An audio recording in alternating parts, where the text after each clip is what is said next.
Visual Narratives and Design Thinking Final Submission. Bethany Pearsons, student number K2015395. Please note the blog link is attached via this slide. I was first assigned the art direction brief. You will find any relevant blog posts attached to this slide. Please feel welcome to refer back to this at any point. To begin with, I selected a creative whom I would focus on, capturing their creative story and imitating them in the style of an artist. I selected Cindy Sherman as I was not yet aware of her work and found it extremely intriguing and diverse. I began forming mood boards and conducting multimedia in-depth research into the photographer's creative style. This led to me noting the importance of props, character, and storytelling within her work. It struck me that Cindy Sherman herself formed self-portraits of traditionally one-off pieces using a replicated technique and mass-produced media. I summarised her work and moved forward with a strong idea of what I needed to do next. I would research into important factors such as props and special effects, makeup, alongside forming other ideas and development. I began practicing camera techniques and grew confidence and strategy. In development, I confirmed details of my shoot, deciding to recreate one of Emile Vernon's oil self-portraits using Cindy Sherman's ironic and exaggerated character style. I made choices on costume, special effects makeup, props, facial expression, and more. These developments were consistently evaluated to ensure my narrative's success and relevance. I began preparing for the shoot, incorporating vital work such as lay plans, risk assessments, location recces, and more. These steps would ensure my crew's safety and the professional planning and design for my shoot. I made many adaptations and improvements within this time to give myself the best structured outcomes. I knew that I would need to practice before my shoot, so I performed mock-ups and test boards using makeup, prosthetics, and costume. I also practiced getting into character and posing, all in order to develop an accurate imitation of Cindy Sherman's creative style. My final outcome was notable and reflective of both Cindy Sherman and the original imagery. I accurately displayed the creative style of the photographer, allowing unique viewer experience in which each individual is left to form story behind the character displayed to them based on perspective and visual evidence. It leaves you wondering, who is the woman holding the oranges with the obscured face? Encouraging you to uncover more layers and information. My second assignment was the design marketing brief. Please note all relevant blog posts are on this slide and feel obliged to come back and reference this if needed. This brief required an interactive campaign which would promote a 4-day work week. I started my creative process by mind mapping areas to focus on. My next stage was research. I sourced information through multimedia sources and formed mood boards, lists and more. I found this really beneficial as I looked at many reliable sources from statistics to articles to videos. I had in-depth understanding of the structure to a 4-day work week and its benefits and negatives. This would be vital in knowing as I needed to promote this topic. From research, I decided to focus on the benefits a 4-day work week can have on employee well-being. I also decided on my target audience, employed millennials. I performed analysis and research based on my focus group, and you can find the relevant link displayed on this slide. Using my research, I drafted ideas for my campaign and began mood boarding for the logo and campaign itself. I looked at colour palettes, welcoming and friendly graphics, alongside campaign values, tone of voice, visual identity, attitude, and target audience.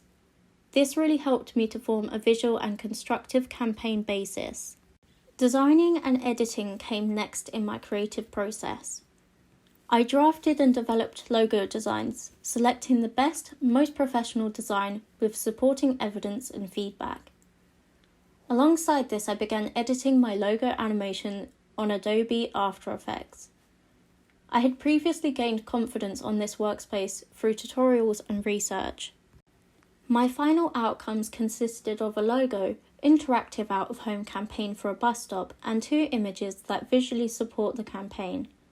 I will play the animation video link, but you may go back to this slide to use the link displayed at your own leisure. The next assignment I received was the fashion promotion brief. As previous, you will find any relevant blog posts linked on this slide.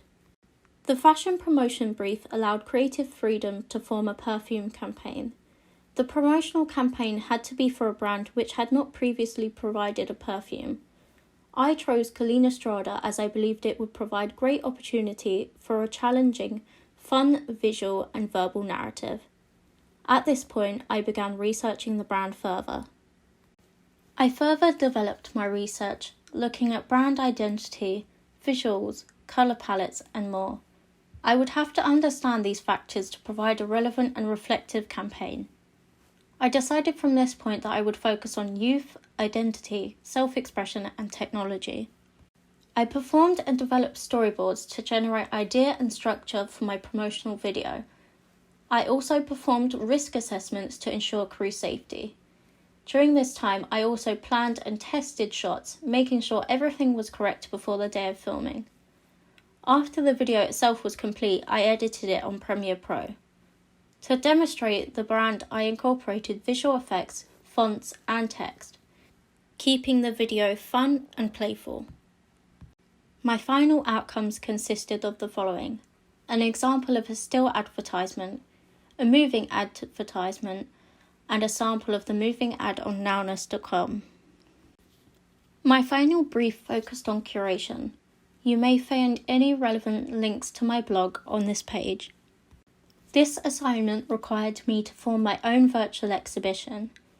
The exhibition would consist of 10 pieces, a curatorial statement, title and subtitle. These elements would need to form a strong and identifiable narrative. Alongside this, I would need to create a promotional piece. To start off, I researched important creative and cultural topics. I chose to look at the ideal body over time and researched further into this sub-theme.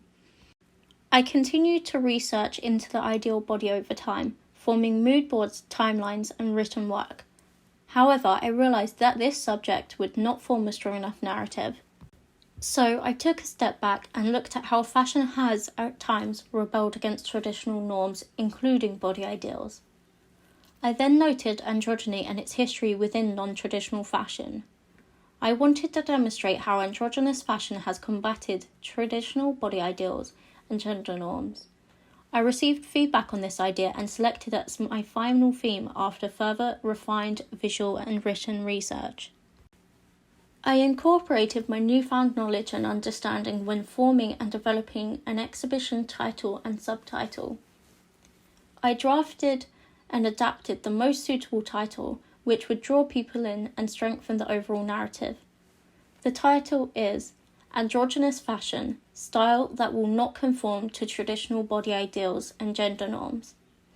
After much consideration and trialling, I selected my final exhibition contents. Lastly, I began drafting my curatorial statement using points and information that were important to my curatorial narrative. Reflecting on these areas of my work, I believe it is clear how my narrative formed and developed through my research and creative process. To put my exhibition together, I began researching and using Mozilla Hubs. However, I found this software would keep crashing and it was hard to navigate. Therefore, I settled on using a different platform named Frame VR. This online virtual platform was much better equipped for my needs, and I successfully imported and designed my exhibition using my works, directional signs, title, subtitle, and curatorial statement.